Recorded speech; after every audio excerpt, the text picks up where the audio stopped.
কলকাতার মিডিয়ারা বলছে, news 18 Bangla, ABP news, এরা প্রকাশ করেছে খালি একদিনে ক্রিসমাসের দিনে 25শে ডিসেম্বর কলকাতা টাউনের ভেতরে সমস্ত ওষুধ দোকান মিলিয়ে 22,000 খালি কন্ডম বিক্রি হয়েছে, মানে 22,000 ছেলে জিনা করেছে।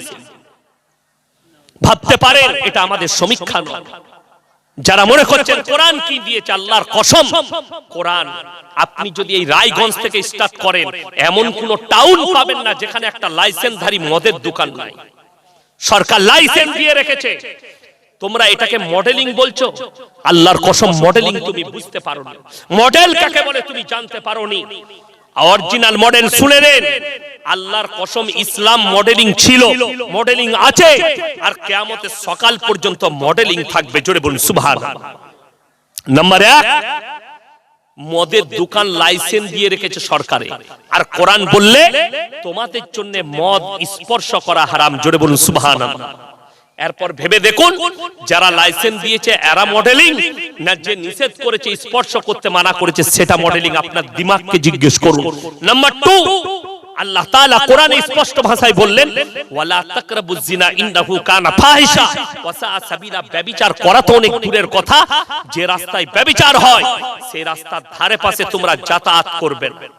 অবাক হবেন, আমার বাড়ি দিল্লি রোডের উপরে, Kolkata two Delhi road NH2 এর উপরে আমার বাড়ি। এক বাড়ি পানাগড় বেস থেকে 6 থেকে 10 থেকে 12 কিলোমিটারের মাথায় আমার গ্রাম, রোডের উপরে, দুদিকে গ্রাম, মধ্যখানে হাইওয়ে রোড। 4,500 থেকে 5,000 বসতির গ্রাম, সব মুসলিম আল্লাহর কৃপায়। একটাই মসজিদ আছে। আমার রোড ধরে যদি পুরুলিয়া ডিস্ট্রিক্ট যাই, যেতে গেলে ধানবাদ কিংবা পুরুলিয়া ডিস্ট্রিক্ট আসানসোল টাউন পার করতে হয়। পুরুলিয়া যেতে গেলে ব্রিজটার নাম হচ্ছে দামোদরের উপরে ডিজেল ঘর ব্রিজ, আর টাউনের ভেতর দিয়ে গেলে একটা জায়গার নাম হচ্ছে লচিপুর, নিয়ামতপুর লচিপুর। সেখানে দেহ ব্যবসার আড্ডাখানা আছে রোডের উপরে। আমি খালি কোরআনের উপরে আমল করতে গিয়ে ওই খালি 2 কিলোমিটারের কারণে আমি 15 থেকে 20 কিলোমিটার রাউন্ড মেরে বেরোই, যেন ওইটা আমার সামনে না পড়ে, চোখের সামনে, যেন আল্লাহর রাসূলের আমল হয়, কোরআনের প্রতি যেন আমল করতে পারি। যদি চোখে পড়ে ওই জিনাকারী মেয়ে, আমি আল্লাহর কাছে কি জবাবদিহি করব? আমার নফস যদি দেখে বলে দেয় একবার যে এই নারীটার সঙ্গে জিনা করলে ভালো হতো, আমি আল্লাহর কাছে কি জবাবদিহি করব? আমার ঘরে আল্লাহ আমাকে বিবি দান করেছে। আজকে হাইরে যুবক, তুমি তোমার যৌবনটাকে তোমার বিবি বাদ দিয়ে তুমি অন্য জনার কাছে খরচ করছো, তোমার জানা নেই। আল্লাহ তাআলা কোরআনে বললেন, যারা মুমিন হবে তারা সর্বপ্রথম নিজের লজ্জা স্থানের হেফাজত করবে।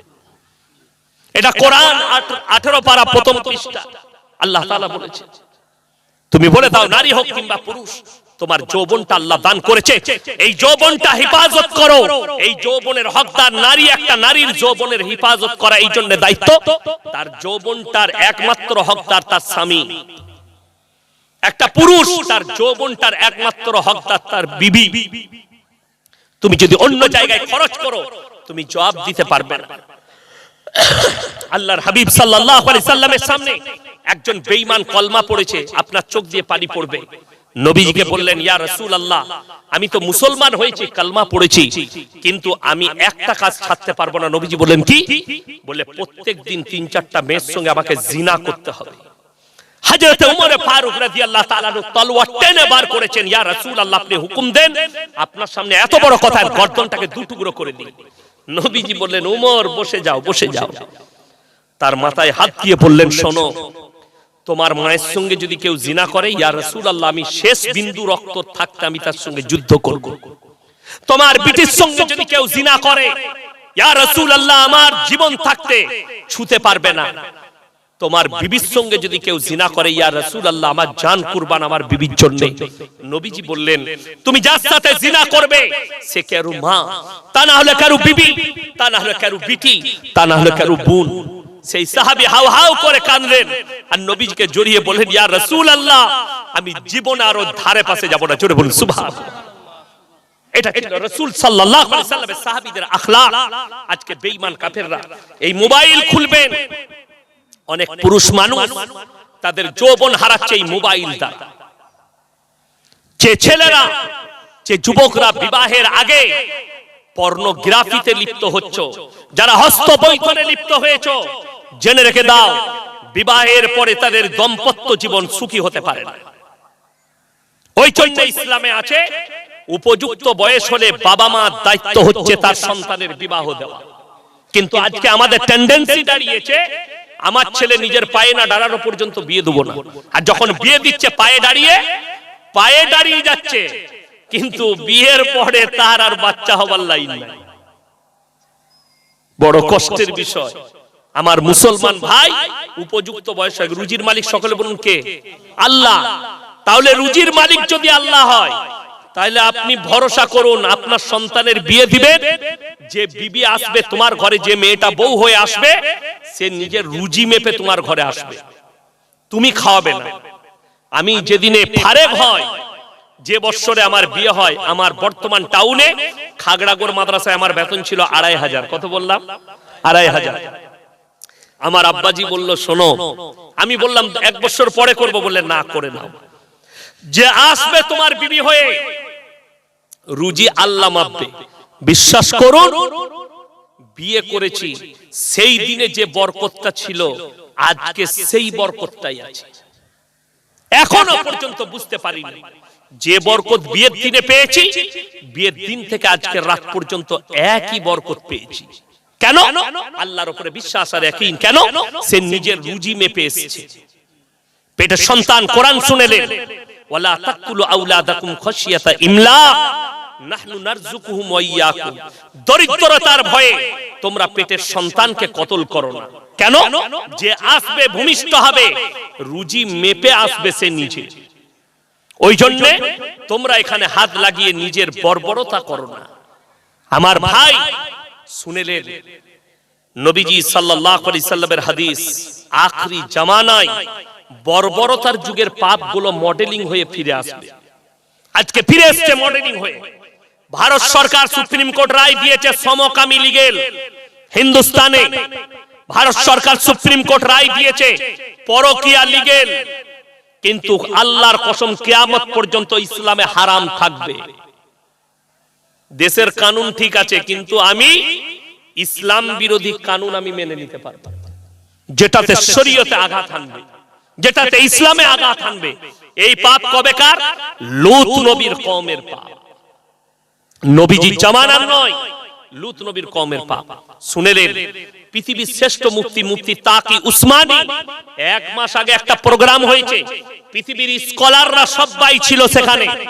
পাকিস্তানে ভারতের একজন ছিলেন ডাক্তার জাকির নায়েক, মুফতি তাকি উসমানী, মুফতি তারিক মাসুদ, মুফতি আপনার তারিক জামিল, এরকম বড় বড় স্কলাররা ছিলেন সেখানে। মুফতি তাকি উসমানী বলেছেন মারাত্মক কথা, কিয়ামত से पहले पूरे दुनिया में आलम में हराम औलादों से भर जाएंगे।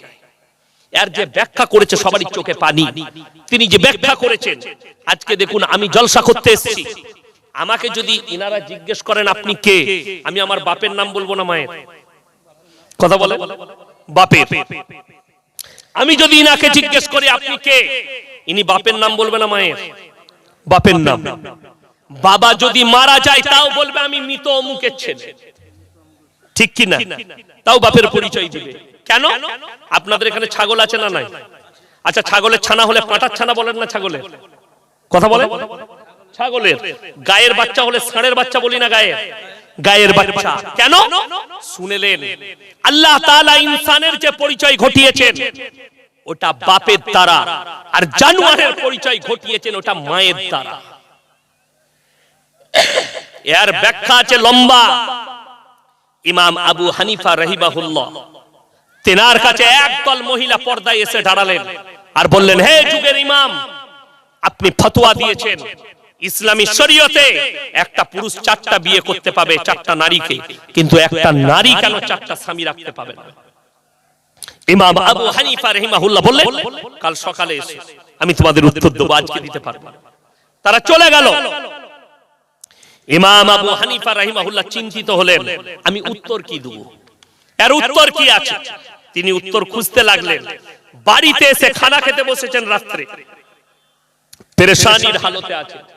তিনার মেয়ে জিজ্ঞেস করছে, আব্বু আপনি খানা খাচ্ছেন কিন্তু আপনি চিন্তিত আছেন, টেনশনে আছেন।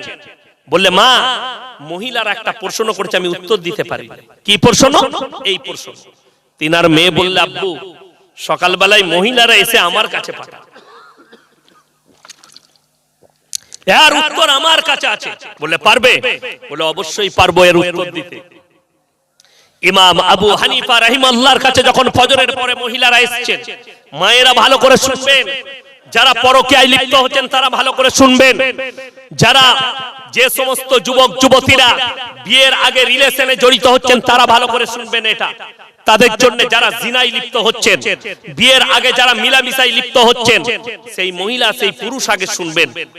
ইমাম আবু হানিফা রাহিমাহুল্লাহ বলেন, আমার মেয়ের কাছে চলে যাও, উত্তর রাখা আছে।